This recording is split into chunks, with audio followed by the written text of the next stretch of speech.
beloved Boss Mike Cervera. Tingnan mo, Ano sabi ni OG Diaz? sabi ni OG Diaz, puta ka, ikaw nga, kaya mong mag-eroplano, ayaw mo namang umuwi dito. Magpakatotoo ka, harapin mo yung mga kaso mo dito. Oh. Yan ang gusto ng mga tao. Okay, tayo. Tama. Oh. Alam mo si Harry Roque, di ba sinabi ko nga sa'yo, BJMP ang blowjob mo, pare. Ikaw, Harry Roque, umayos ka. BJMP ka, parehas kayo ni Ramin, pero ikaw, blowjob mo, pare. Ngayon, Umuwi ka dito, baklang may AIDS. ngayon kita mo, Oh. yung mga binabanat ngayon nitong mga tulad nila OG Diaz, di ba? Ito, mukhang pinoprotektahan na nila si Sara eh. Oo.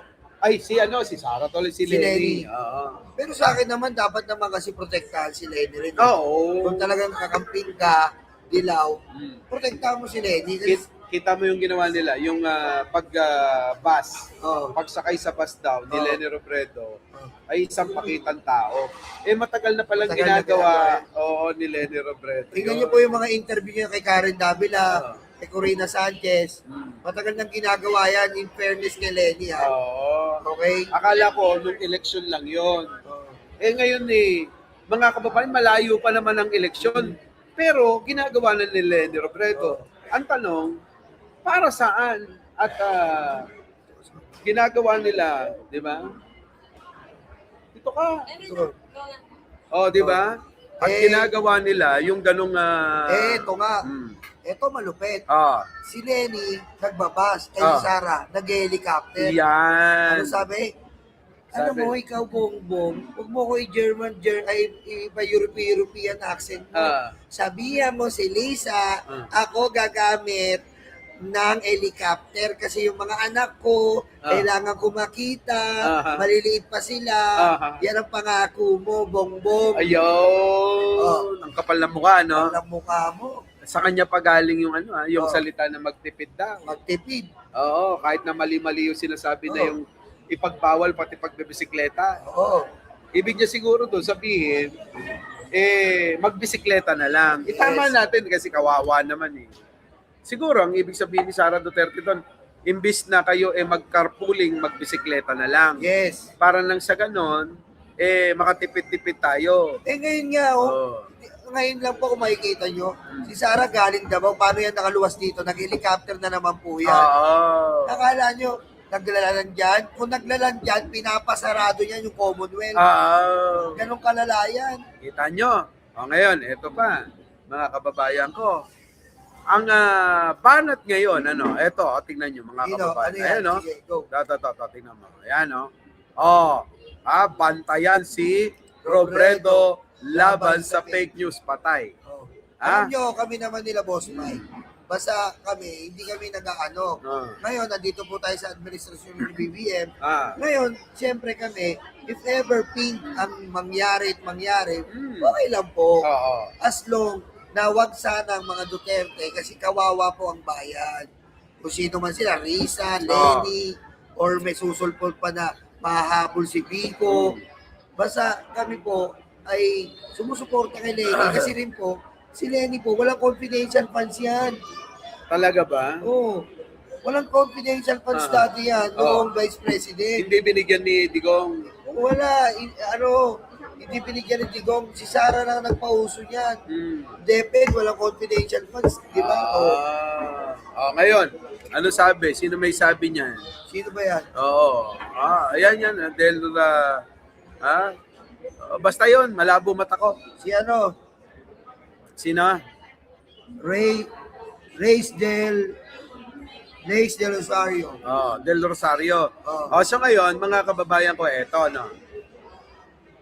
ano ang punto namin dito ni Nyulo? Bakit ngayon may mga ganito na lumalabas? Yes. Para kay Lenny Robredo. Oh. Bakit apektado yung mga DDS sa bawat utot, kilos, galaw ni Lenny Robredo? Tama. Bakit?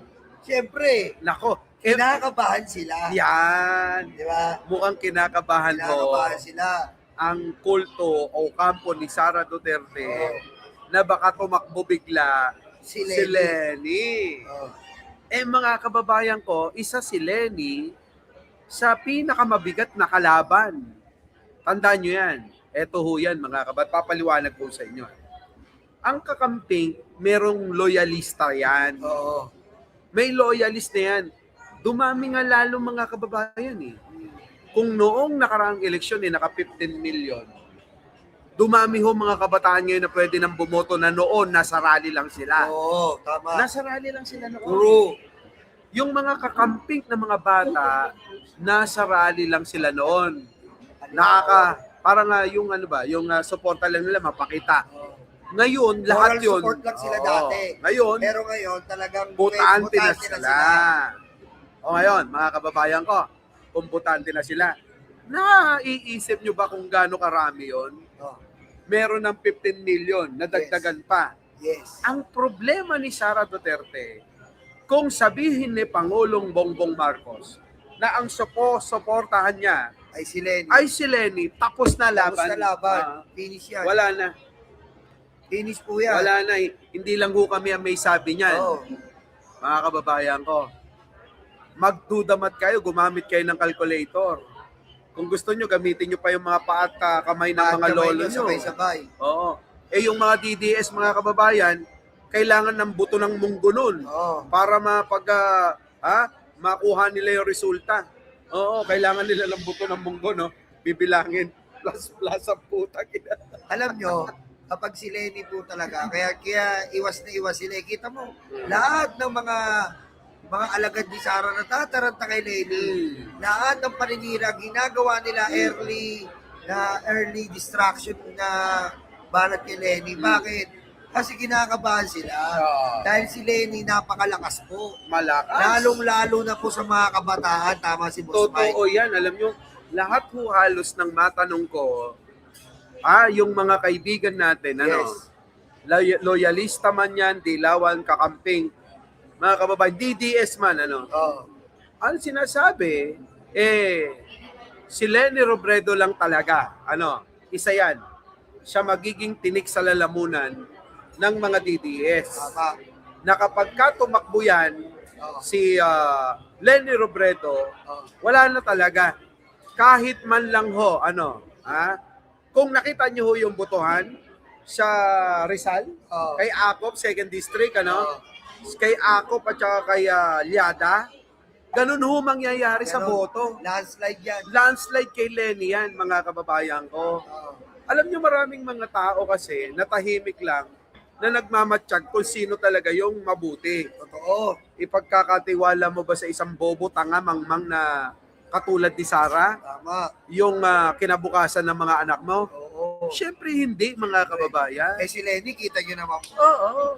At saka sanay na. Sinasabihan nila pero si Sara ang nagpapalugaw. Sinasabihan nila mahina ang utak. Eh sino ang mas mahina ang utak? Sinasabihan nila na dati na gumagamit ng Lutang galaw. gumagamit ng pera. Gumagamit ng pera daw, nagungurakot daw dahil naka-Harvard yung mga anak, pero kita nila scholar. Di ba? Yan ang mga paninira na hindi na uubra para pa sa mga Pilipino at taong bayan. Kita nyo, no? Ngayon, sino pa talaga ang lustay? Talungin yung mga DDS, yung pera ng ni Sara Duterte. Kapman, sa Fortuna Basa Law Firm. At saka yung magiging abogado niya ngayon. 16. Fortuna Basa Law Firm na. Kita mo, ang dami. Saan mo kukunin yung pambayad doon? Monthly yan. Iba pa yung mga bayad kapag ka nag-appear sila. Iba pa yung bayad kapag ka acceptance. Di ba ikaw, galing ka sa mga kaso, magkano acceptance mo, for example? Tulad sa akin, yung sa may cyber libel ko, Dito kay, acceptance ko, kulang-kulang 500. 500 yun ha. 500,000. Yung Doon sa matabang parlorista. na hindi nagbabayad. Hindi nagbabayad ng 13 million. Ganun din. 500 lang ha. Isipin nyo si Boss Mike, 500,000 na. Ordinary case lang yan. Ordinary. Hindi naman siya talagang mainstream na kilala. Si Sara, tignan nyo po, Fortuna Basa, top 10 law firm ng Pilipinas. Ang nagtanggol kay Erap Estrada. Ang umaharap sa malalaking corporate companies, Fortune Arbasa. Magkano acceptance yan? Malamang malaki yan. Kung naka-retainer yan kay Sarah, magkano yan? Malaki yan. Oh. Malaki yan. Hindi basta-basta. Oh, Baka kulang ang 50 milyones yan. 50 mil. 50 milyones. Oh. Kung 50 ipapackage million. ipackage mo na daw, 16 na lawyer. 16, sabihin mo na Alam mo yung lawyer niya, pasweldoin ng 1 milyon isa lang. sabihin mo na ng mga 100 to 50 to 100 million. Monthly. Ang tanong, bakit yung salin mo 88 million. Tapos ang mga binabayaran yung abogado Oh. milyon ang halaga. Daang milyon ang halaga. Oh. Si Kapman lang isang buwan 150 million. Di ba? Paano ho yun nangyari, mga kababayan? Si Lenny, ganyan po ba? Wala, hindi. Ang kagandahan, ito naman si Mike Defensor. Ang sinasabi niya, siya lang, si Lenny lang daw, si Sara lang daw ang nakakitaan niya na walang korupsyon. Bobo talaga to si Mike Defensor Si Mike Defensor, bingot utak na ito Kita mo. Paano niya nasabi? Nasasangkot nga sa 125 million in 11 days. Yes. Nasasangkot nga sa DepEd, Ghost Student, Ghost Project, Ghost Scholarship, Scholarship, Ghost Building. Ghost Building. Kita nyo? Ang dami. At saka yung mga... Youth Summit. Di ba? Laptop. Laptop. Tsaka yung Notre Dame na nabulok. Notre Dame na bulok. Kita nyo? Grabe. Tsaka yung kaibigan Ibon. Isang kaibigang Ibon. Di ba? Kita nyo mga kababayan ko. Bulag yata to si Bingot Itong si Mike Defensor, tatanga-tanga rin no? Ngayon, sige, balik natin kay Lenny. Kay Lenny. Siguro, ang masasabi natin, si Lenny ang walang issue ng korupsyon. Si Lenny. Ngayon, ang tanong, paano natin nasabi? Di maghanap sila. Meron bang kinasangkutan si Lenny Robredo na nagnakaw, na nangupit katulad ni Sara Duterte? Tsaka yung mga atake nila, pambobo po. Pero mo may picturean ka sa bus. Ano ba naman yun nagbabas?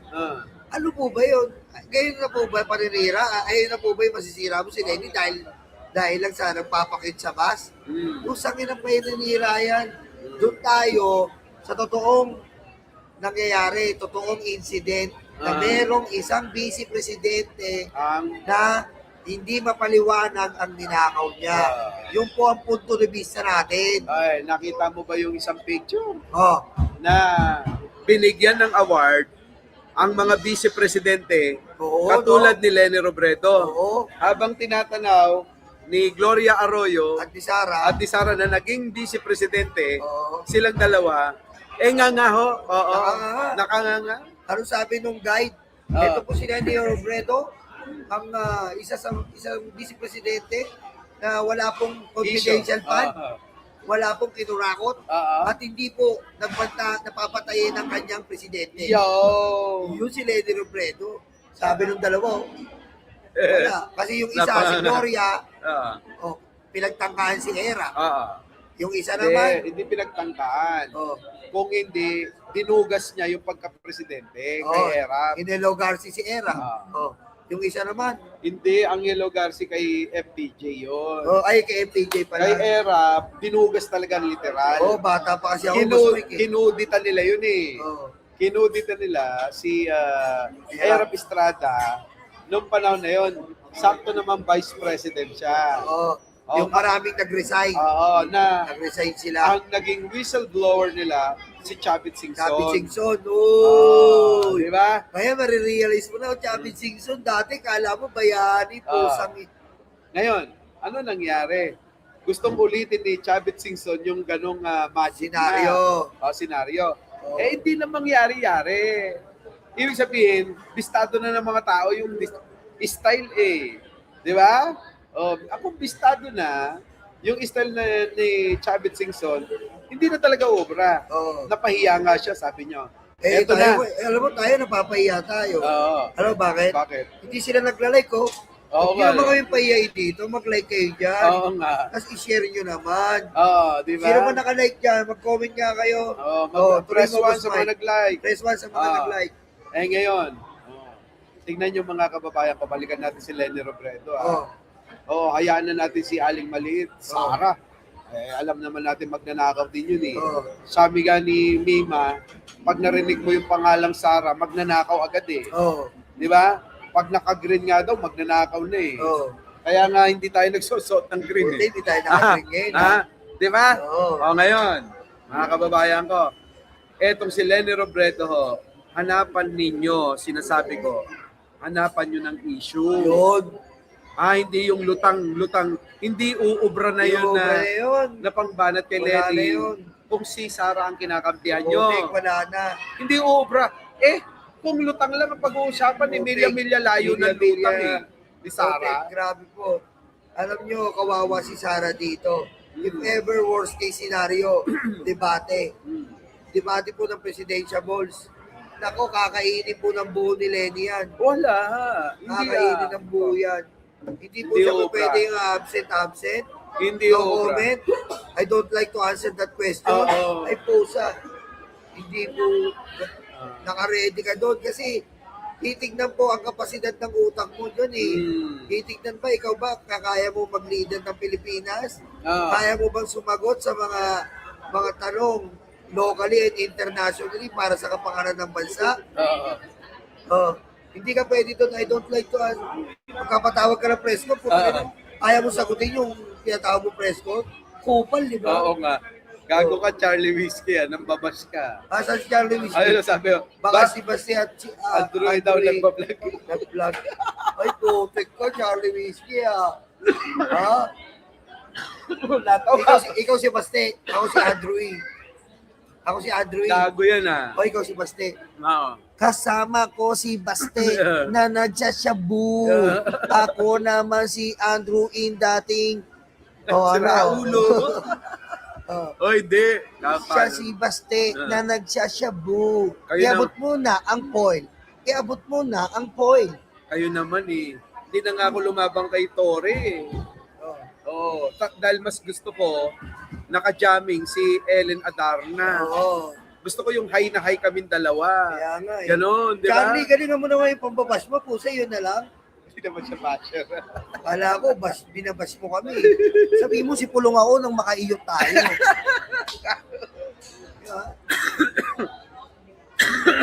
Nauubo tuloy ako. Walang yan. Medyo mo. O ngayon, mga kababayan ko. Ito social yung Bengador ngayon na Bengador in Singapore. Bingador in Singapore kami ha. Ngayon ha. Ano ba yung topic mo? Ngayon, eto na. Saka, yan. Kita mo, pantay si Robredo laban sa fake news.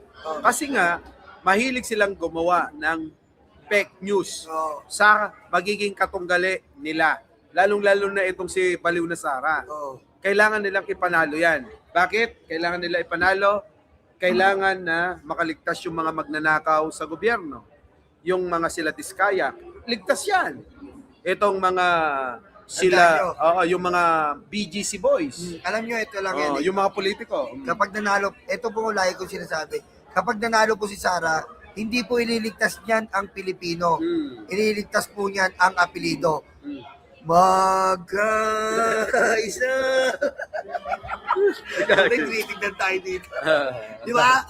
Puno ng tao sa paligid namin. Puno namin tao ang paligid namin. Our beloved Boss Mike Cervera.